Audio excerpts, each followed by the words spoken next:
So we're getting right down to the end of this first chapter as a heads up here, I think.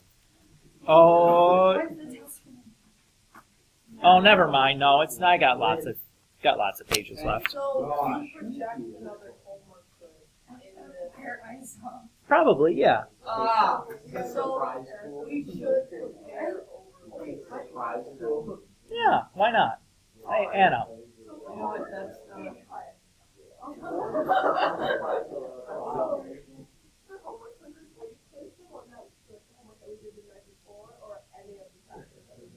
So, I would not ask a homework quiz or put a homework question on the homework quiz until we've gone over that homework in class. But anything prior that we've gone over in class is fair game.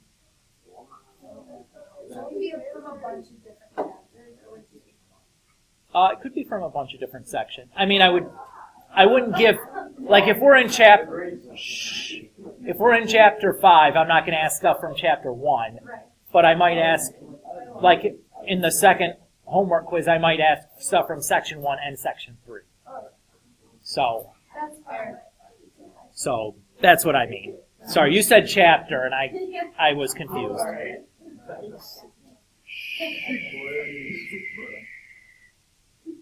All right. Section 7. So this is about function operations. So we should be able to perform the 4 basic operations on a function. So our 4 basic, stop talking please. Our 4 basic function operations are sum, difference, product, and quotient. The same cardinal 4 operations we have for numbers.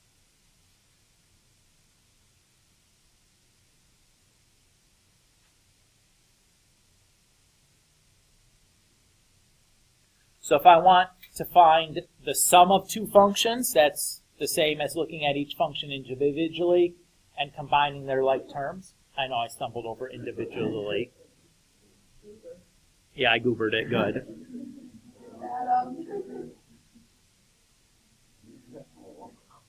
Similarly with subtraction, if I want the quotient of 2 functions, I can find that by just subtracting the 2 functions individually, or individually.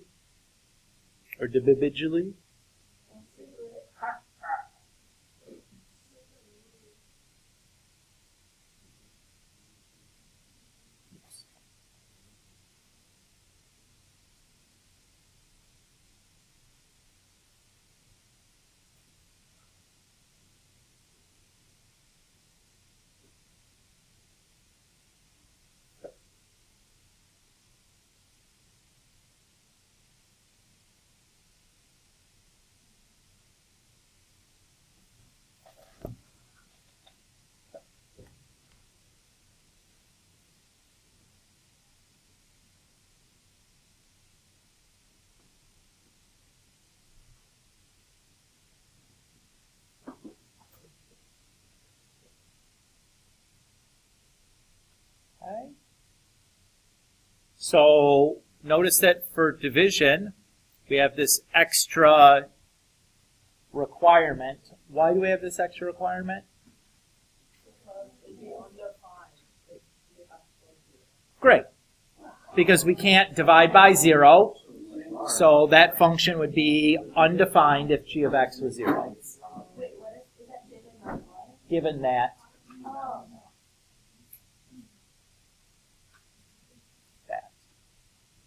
A little bit more tail there on the A. Again, if you can't read something that I've written, I acknowledge my penmanship is less than stellar at times. It's important, though, that you're able to read this, so if you have a question on what something is, please don't hesitate to ask. So let's do a couple of examples here.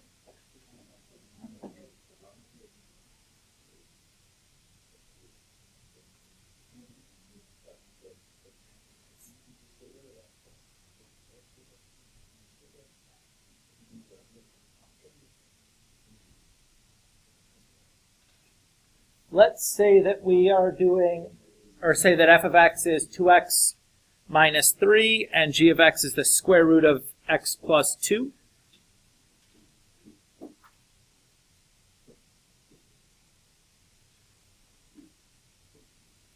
And let's say I want to find what is f plus g of x.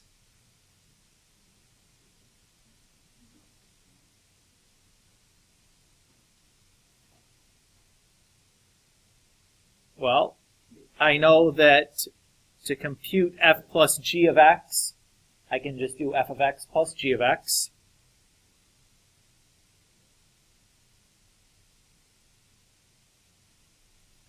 So that's the same thing as 2x minus 3 plus the square root of x plus 2.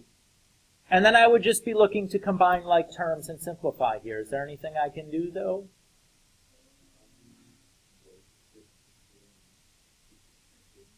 No, this is it, right? There's no like terms to combine. There's nothing more I can simplify. That's as good as I can do. Pretty silly, right? Yes.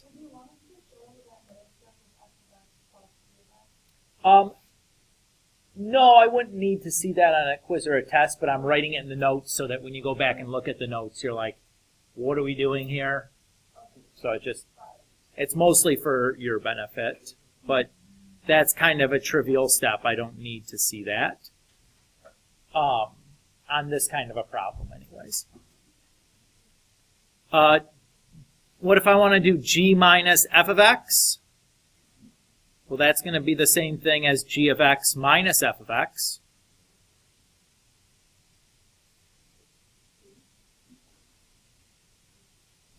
So I can just write f of x minus g of x, right? No, good. What's wrong with that?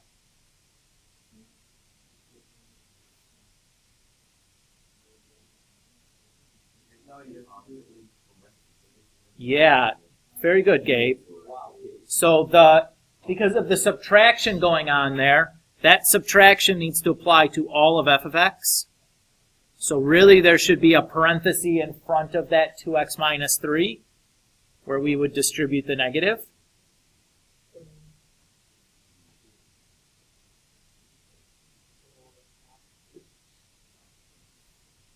So our final answer should be square root of x plus 2 minus 2x plus 3.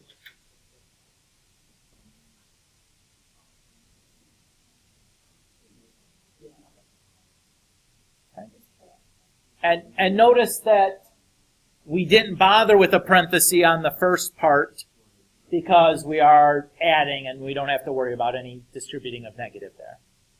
Bella? So then if we did half times g of x, then we would make 0. Mm-hmm. Yep.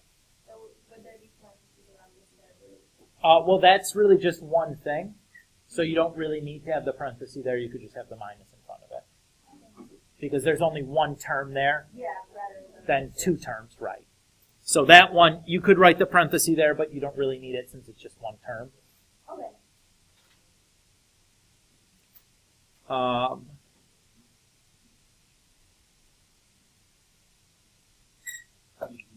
What if we do gg of x?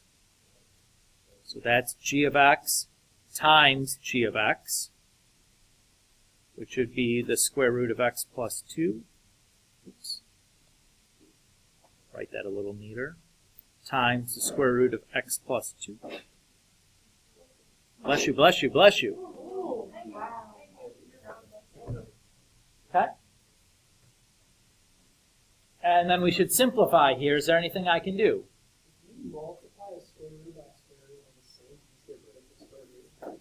Yeah, so you can think about that as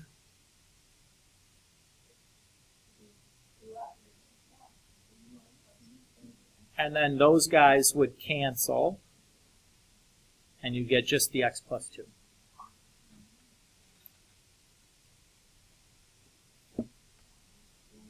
And again, if you skipped some of those intermediate steps, that's probably fine.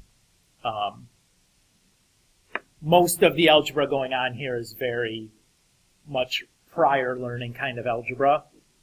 So, not too worried about this stuff.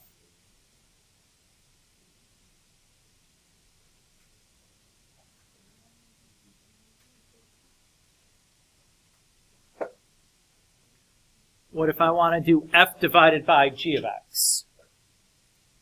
Well, that should be f of x over g of x. And when I substitute those values in,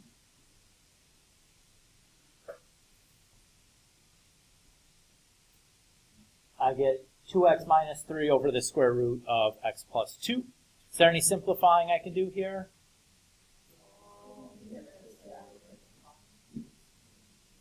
We're going to stop here. You could try to rationalize that denominator, but it's really not going to make this thing very attractive looking. Hide the square root of x plus 2. Yeah. And here's the dirty secret about the square roots in the denominator, is that's purely a convention. And after a while, like, you just forget about that convention because it makes things worse. Like in this sort of situation, it really kind of makes things worse. Here's what I would say. If it's numeric, I care, right? Like, you shouldn't write 1 over the square root of 3. If it's all numbers, I care about rationalized denominators. If it's a variable expression like this, probably not. Yeah. In general, that's kind of where I land on it. And if we were taking, like, if this was like your Calc 3 college course where the numeric square roots are still horrific, I'd probably stop caring about it there, even. But for right now, we will just worry about it kind of according to that rule. If that changes, I'll let you guys know. Okay. Everybody feel okay about doing these sorts of things? This is pretty easy, right? Okay. All right. There is a fifth operation that there isn't a natural corollary to when it comes to numbers. That operation is called composition. And the symbol we use for composition is like that little circle. Yep.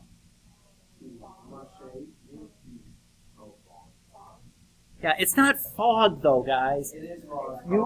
You read that as f compose g, or you could read it as f of g of x. Yes.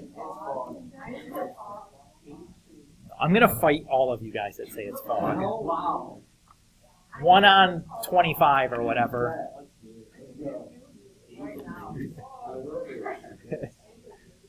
Trying to fight on one leg is probably difficult.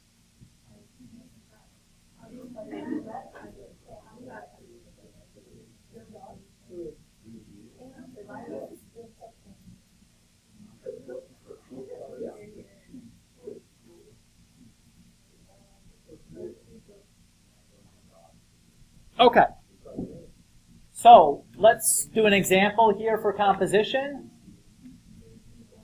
So let's say we have, stop talking please, f of x is 2x squared minus 3x, and g of x is negative 3x plus 4. We'll go and do a couple of these compositions. So let's say we're doing f compose g of x. So that means we want to do f of g of x. So the way I like to think about this is I'm going to start by replacing the g of x with the variable expression. And then I'm going to write my expression for f without the x's there. And everywhere where there's an x, I'm just going to put a parenthesis. So notice that this is the same thing as f of x, just wherever there was an x, I put a parenthesis. Everybody can see that? Okay.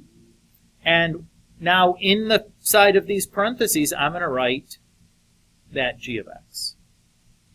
So when I do f compose g, I'm basically putting f inside of g. Can everybody kind of see that?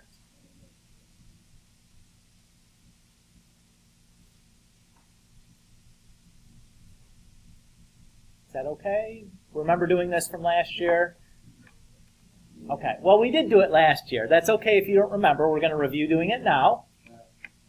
It's better if you do remember, but it's not it's not devastating if you don't. What I'm going to do now is start simplifying. What should I do first to simplify this? Yeah, so the first thing stop talking please. According to the order of operations is to deal with the exponent here. So how do I do the exponent of a parenthesis like that? That is definitely the wrong answer.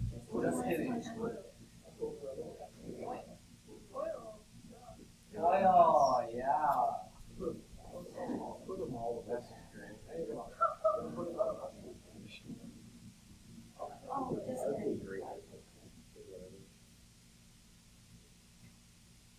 So when I do firsts, I get positive 9x squared. I do outer, I get minus 12x. When I do inner, I get minus 12x. Together, that gives me minus 24x. Then plus 16.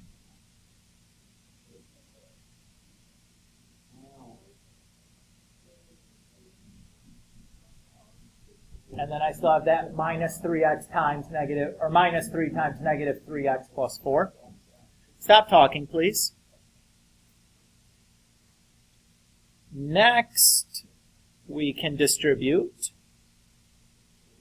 So remember, the takeaway from what we just saw, exponents, do they ever distribute? No. The only operations that you guys have seen that distribute is multiplication and division or a summation. Remember the sigma notation? That distributes as well. Those are the only things that distribute. Exponents don't. Logs don't. Square roots don't.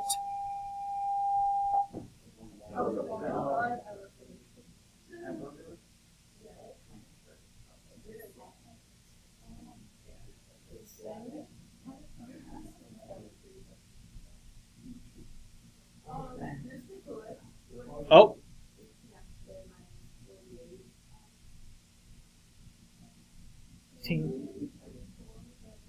So that's a 9.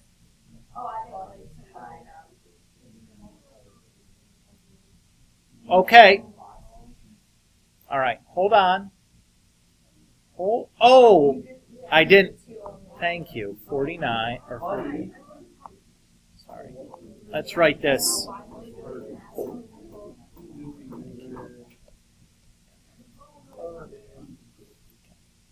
Thank you, guys. So, should you factor this? No. Well, if the goal here is to do the composition, why would I want it in a factored form at the end? Notice that both of these were just written in as polynomials, right? They weren't factored. Would a factored answer give me anything new, additional information? No. If you factored it, would it be wrong? No. It would just be a waste of time. No. No. No. If you try to call this fog, or you try to distribute exponents again, we might have to. But, no, we're not going to fight over factoring. No!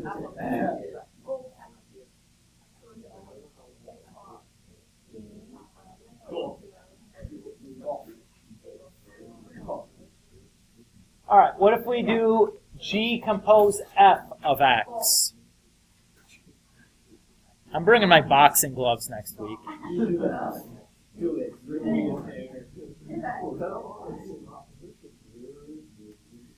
Okay, so I'll start by replacing the F of X with its expression.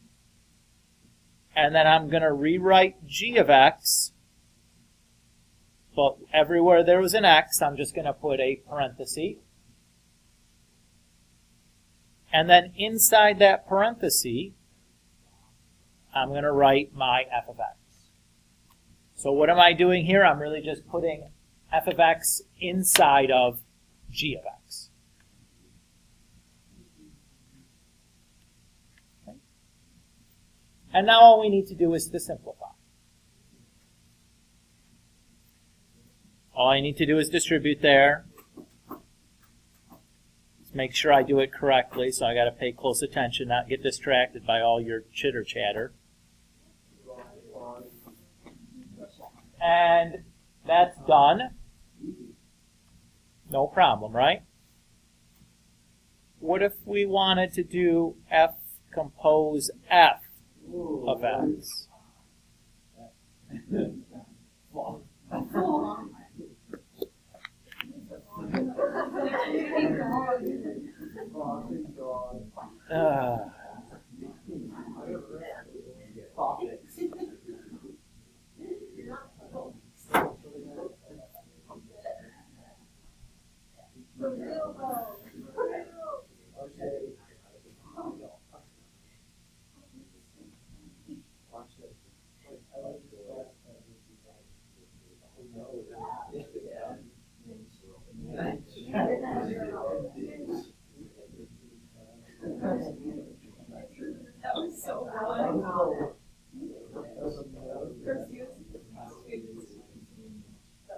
Okay, so we've done our composition here, right?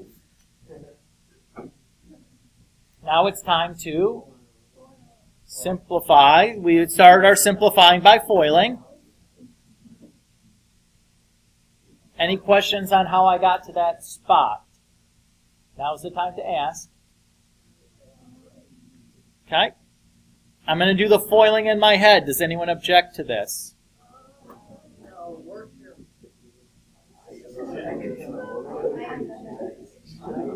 You were too slow on your objections. Objection denied.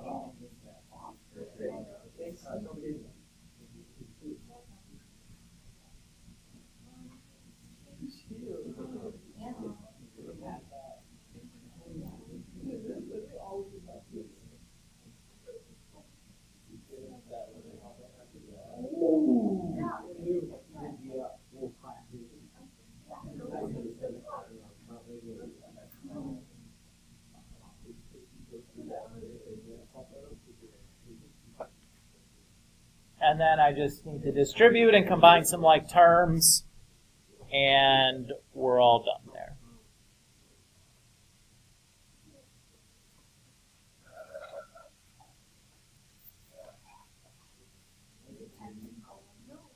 Nope, we're not doing any more because I'm sick of listening to you guys mispronounce things.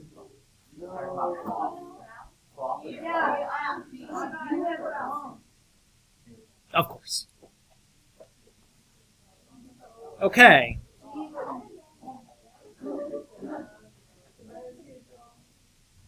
Why do we bother with composition? What's useful about this?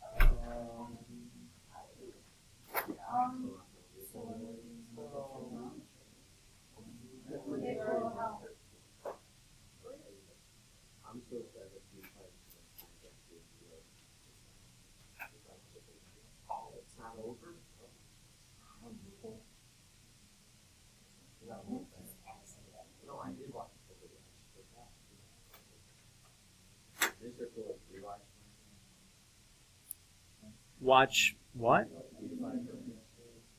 Minecraft? I don't know what that is.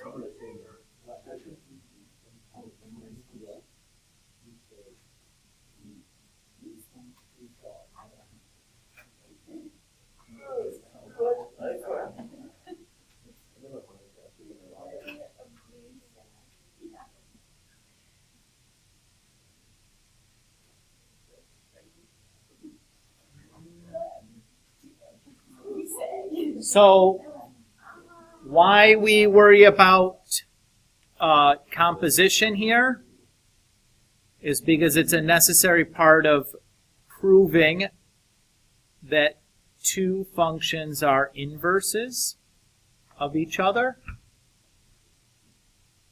So to prove that two functions are inverses, we need to show that the composition in both directions gives us x.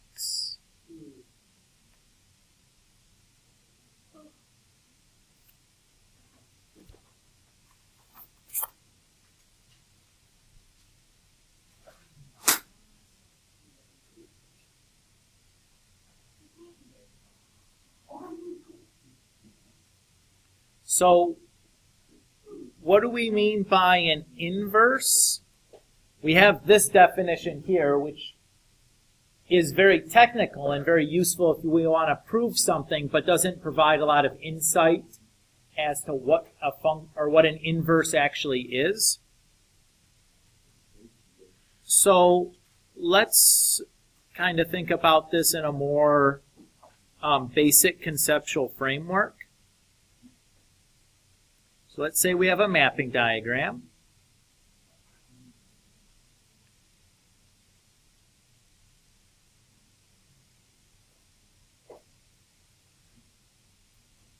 And let's say the function f pairs 1 with 4, 2 with 6, and 3 with 5. That is that I can say that f of 1 gives me 4, f of 2 gives me 5, not 5, gives me 6, and then f of 3 gives me 5. Everybody agree with that's what it says?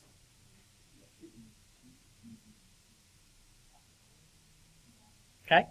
What I'm looking for is the inverse, that when I apply it to 4, it would give me 1 back again.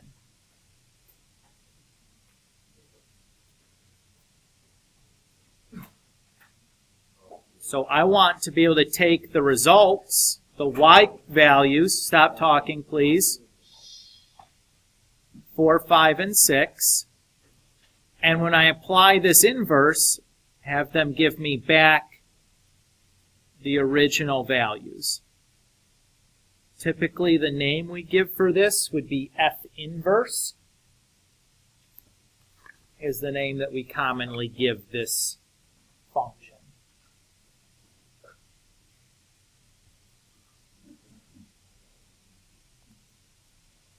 So we have f inverse of 4 gives us 1. F inverse of 5 gives us 3.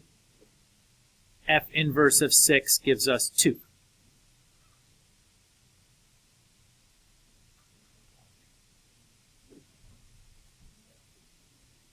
So if I take these two ideas together, if I do f of f inverse of 4,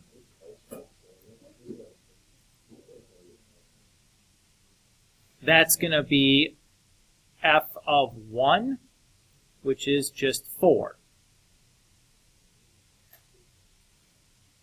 Right? So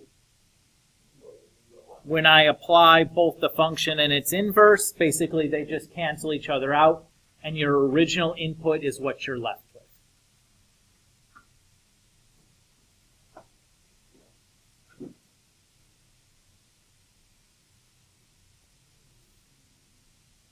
So, kind of in just a general sense, what did I do to create my f inverse here?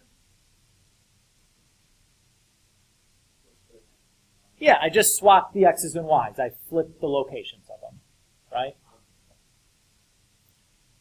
So, suppose that my function is written as a set of ordered pairs.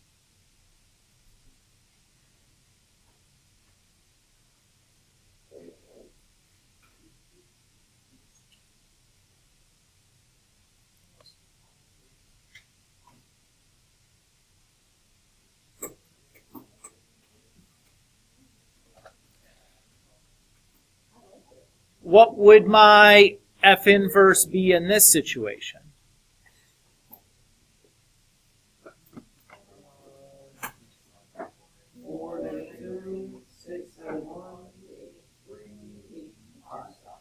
Okay. Good. So, do you notice anything about this inverse that's funny? Yeah, there's something funny going on here. No, it's not a function. Ah, It's not a function.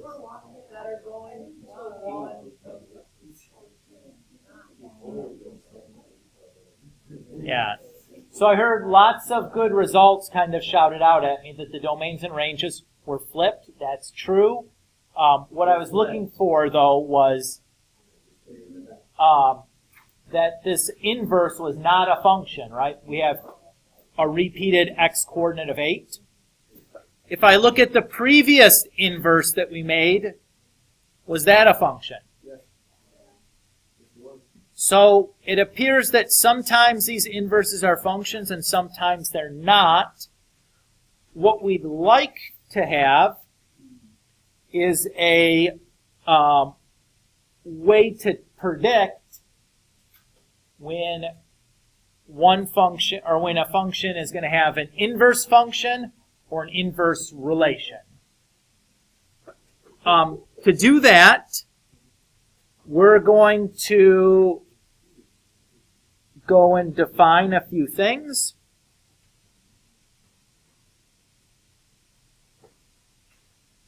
So that we have a little bit more vocabulary to build that rule out with. Stop talking, please.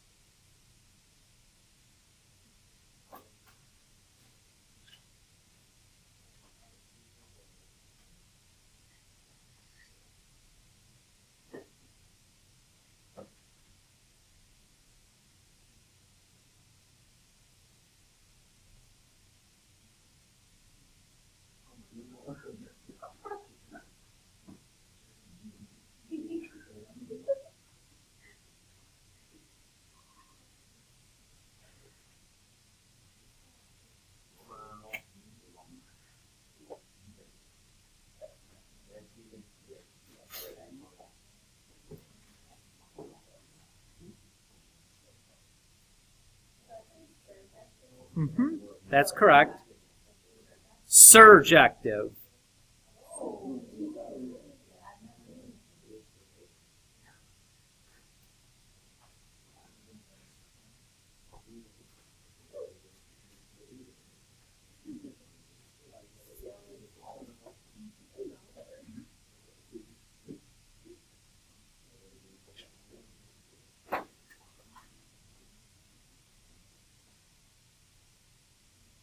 So we say a function is considered onto or surjective if every element in the range is mapped to by some element from the domain.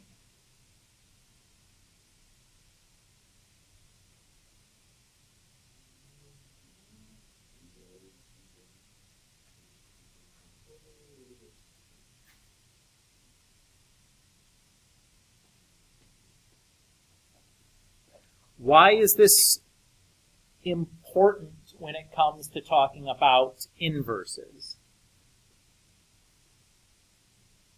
Why would it be important that our function is onto in order for it to be an inverse? Or for its inverse to have or for its inverse to be a function? Let's look at an example. Okay?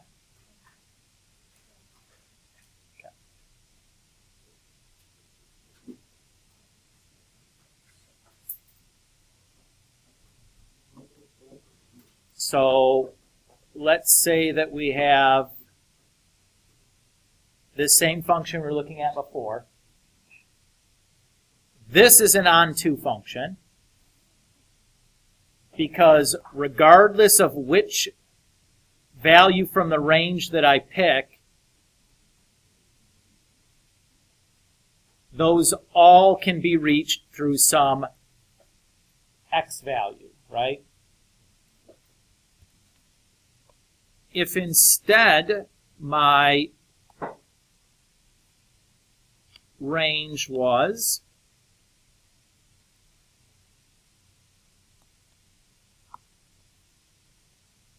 this,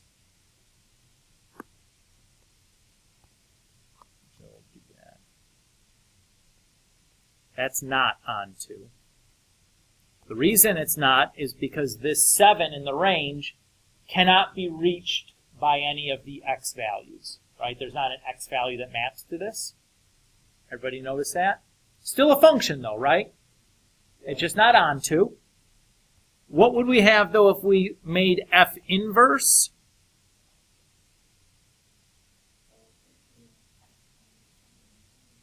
Yeah. So if we make f inverse, we have something that's no longer a function because we have an x in the domain that's not paired with anything.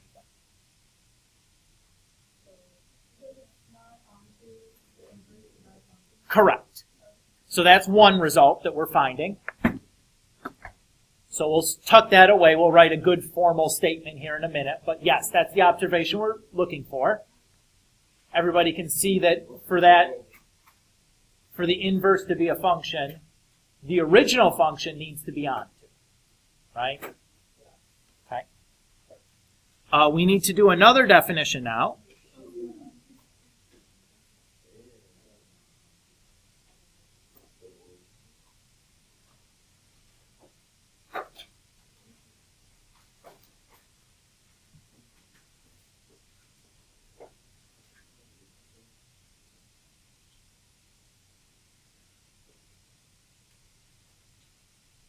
So we say a function is one-to-one or injective.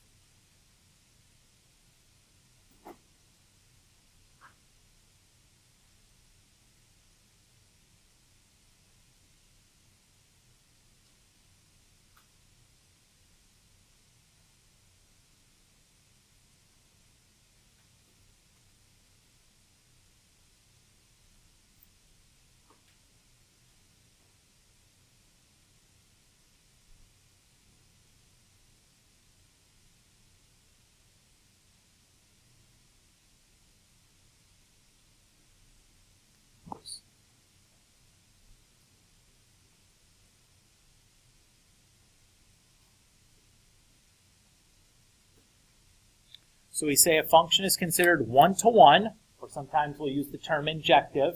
You'll see those two used interchangeably or like on a 50-50 spaces. If every element in the domain maps uniquely to a distinct element in the range.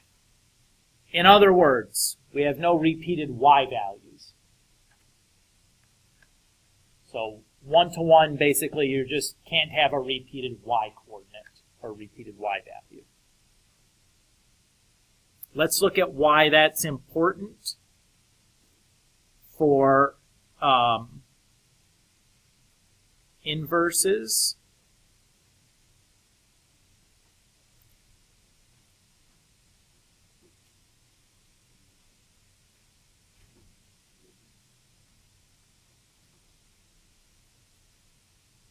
So this guy is one-to-one. I notice it's one-to-one because if I look at the values in the range, the y coordinates, none of them are used more than once. Everybody agree with that? It is also onto, right? We established that earlier. But right now we're talking about one-to-ones. But yes, it's still, this was in the example we used for onto as well. Let's say that we have something that was not one-to-one.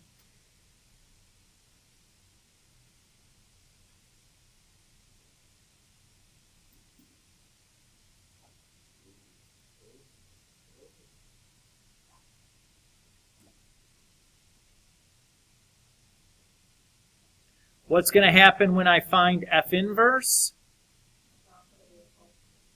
Yeah, we're going to have some problems here. because I'm going to have that one value of 4 going to 2 different locations. Yeah, one x going to 2 different y's. Yes, sir. So what's the difference between onto and one-to-one? Okay. So onto means everything in the range came from somewhere in the x, or in the domain. One-to-one means everything in the domain uses a separate thing in the range. There's nothing in the range that's shared between multiple things in the domain. Okay? So one is, I can get to everything in the range. That's the onto. And then the one-to-one is, I'm using those things in the range only one time. So you can be onto but not one-to-one, and you can be one-to-one but not onto, or you can be both one-to-one and onto, or you can be neither one-to-one nor onto. Yes?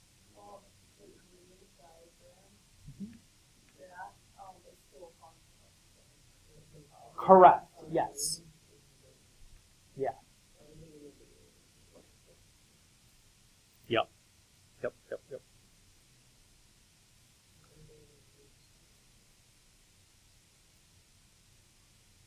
So we'll continue to do some, we'll do some more examples of this and look at some graphs maybe next.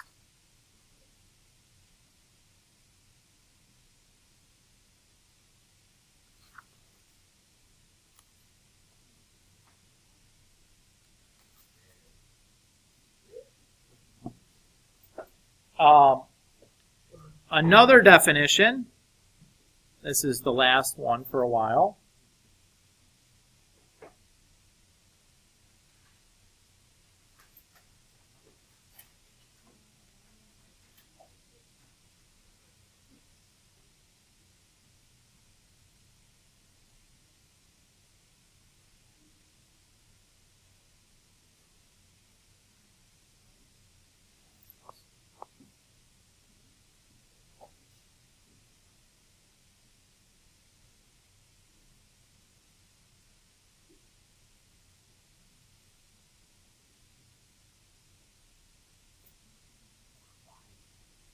So we say that a function is bijective if it's both one-to-one and onto. How would it be one-to-one and not onto? Okay?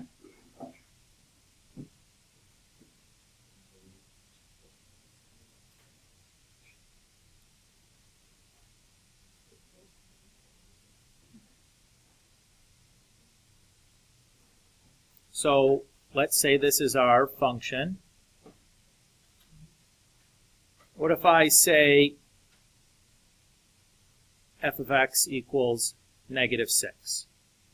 Is there an x value that's going to give me that y value? No. So that's like what I mean by not onto. Right? There are y values that are not reachable from the given x value. This is not one-to-one either, but even if I just, took 1/2 of it, now it's one-to-one, and it's not onto. Right. Does that feel okay? Yeah, but how can -6 even be a thing if we can't reach it? Well, the implied domain in this class is all real numbers to all real numbers, right? Okay. So so you can have something that is onto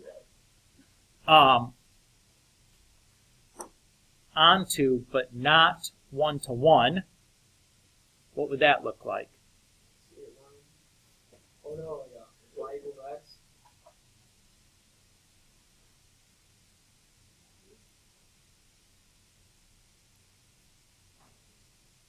How about this? It's onto because any y coordinate I pick, there's an x that gives me that y coordinate. In this case, it's the same x. But it's not one-to-one because these 2 points are using the same y coordinate. Okay with that idea?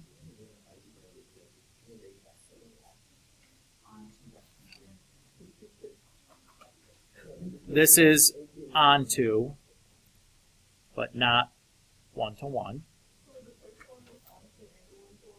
This one is one-to-one, but not onto.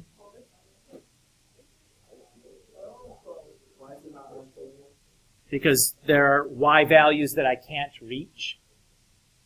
So there's part of the y-axis that the graph doesn't cover. Okay, so that's, is that why it's not on? Correct. This was the first graph. We only looked at 2 examples since we went to bijective.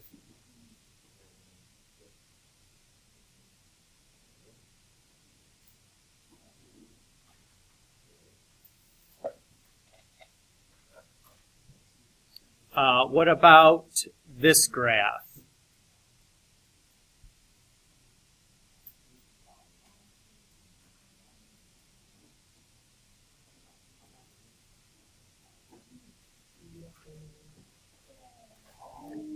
That's bijective. It's both one-to-one and onto. It's onto because regardless of what y-coordinate you pick, you can find an x that'll get you there. The entire y-axis is covered.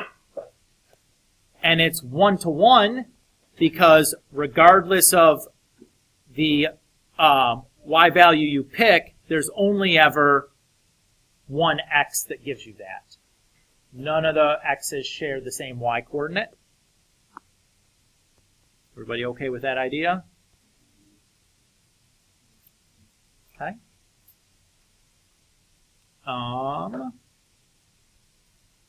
What about this? Yeah, that is not one-to-one and it's not onto.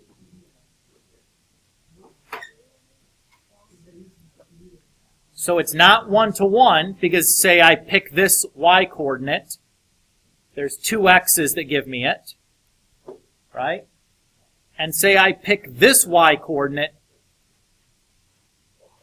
No x gives me that one. So this was why it's not one-to-one. That's why it's not onto.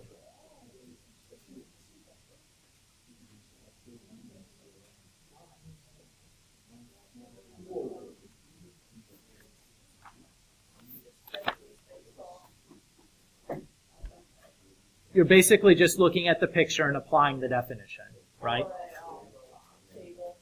Yeah, or you could look at a table or mapping diagram. Yep. I suppose we should stop here.